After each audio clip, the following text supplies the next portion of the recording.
Dosa yang akan menghancurkan hidup Anda di dunia modern sekarang ini.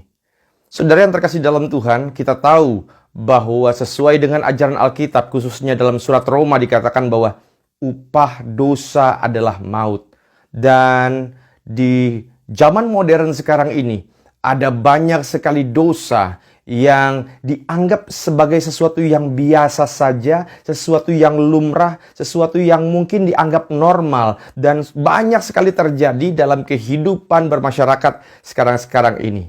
Apa saja ketujuh dosa tersebut? Yang pertama, perzinahan dan percabulan. Unik ketika melihat sebuah data yang mengatakan bahwa ketika seseorang sudah berpacaran lebih dari 1 tahun, maka 70% dari mereka sudah pernah melakukan hubungan seks di luar pernikahan. Tentu saja kita sadar, jangankan menurut kata Alkitab, menurut hal yang kita pahami secara moral bahwa hubungan seks di luar nikah adalah sesuatu yang salah. Tetapi sekarang ini, ketika orang sudah jatuh dalam dosa perzinahan, mereka pun menganggap itu hal yang normal, hal yang biasa, tidak perlu minta ampun akan dosa tersebut. Bahkan beberapa orang bangga bahwa mereka sudah melakukan hubungan tersebut dengan orang-orang tertentu. Bukan hanya perzinahan, tapi juga percabulan. Banyak sekali tentu saja, bukan hanya rekan-rekan muda, bahkan orang-orang yang sudah menikah masih melakukan dosa percabulan, melakukan onani, masturbasi, dan lainnya. Yang kedua, dusta. Ini menjadi sesuatu yang sekarang ini adalah hal yang dianggap normal, dianggap sebagai sesuatu yang biasa. Misalkan ditanya lagi di mana, terus kita bilang on the way, padahal kita masih di rumah. Tapi ngakunya kita sudah dalam perjalanan menuju tempat yang kita mau datangi. Dan itu adalah sesuatu yang sifatnya dusta. Dan kita tahu bahwa iblis adalah penipu ulung. Dan saudara yang terkasih dalam Tuhan, dusta di dunia modern bukan hanya dari perkataan, tetapi dari sesuatu yang sifatnya menyebarkan hoax, menyebarkan hal-hal yang tidak berdasarkan fakta, yang menyebarkan informasi-informasi palsu. Itulah dosa kedua di zaman modern ini. Dosa ketiga yang menghancurkan hidup orang Kristen, menghancurkan hidup Anda adalah merasa diri paling benar. Saya tentu saja sangat percaya bahwa untuk sesuatu yang sifatnya substantif, kita harus berkata iya di atas iya, tidak di atas tidak. Kalau ada orang menawarkan kita untuk korupsi, ya kita harus bilang tidak di atas tidak. Tetapi ada hal-hal yang memang sifatnya itu tafsiran. Saya ambil contoh. Beberapa orang menuduh gereja lain sesat hanya karena gerejanya beribadah dengan tepuk tangan. Itu hal yang sifatnya bukan substantif, karena substantifnya kita menyembah Yesus. Beberapa orang suka menuduh, oh pendeta ini mata duitan, jemaat yang ini gampang sakit. Itu sesuatu yang sifatnya bukan substantif, sesuatu yang bisa kita kasih teguran. Tetapi saudara yang terkasih dalam Tuhan, yang saya mau coba highlight adalah beberapa orang merasa paling benar di antara orang lain. Makanya Yesus berkata, ketika ada orang ingin menghakimi wanita yang berzina, Yesus berkata, jika ada di antaramu yang tidak berdosa, lemparlah wanita ini dengan batu. Artinya, banyak orang sekarang lebih gampang menghakimi. Bapak Ibu yang terkasih dalam Tuhan, menghakimi itu mudah. Tetapi sebelum kita berbicara, cari dulu faktanya. Kalau kita memberikan nasihat, berikan dengan kasih, bukan dengan dasar menjatuhkan dan merasa saya lebih benar dibandingkan dengan yang lain. Yang keempat, dosa bullying atau membuli seseorang. Dan saudara tanpa sadar ada banyak kasus-kasus pembulian, bukan hanya kasus besar di mana orang dipukul, anak SD kemudian dikeroyok sama teman-temannya, itu kasus yang memang besar. Tetapi ada hal-hal yang dimulai dari hal-hal yang kecil. Misalnya kita mulai menyingkirkan seseorang dari pergaulan, kita mengajak teman-teman kita untuk tidak bergaul kepada orang tersebut dengan alasan-alasan yang konyol, misalnya tidak satu ras, tidak satu agama, tidak satu komunitas kumpulan. Dan yang namanya bullying itu ada yang benar-benar sifatnya fisik, ada yang sifatnya itu perkataan.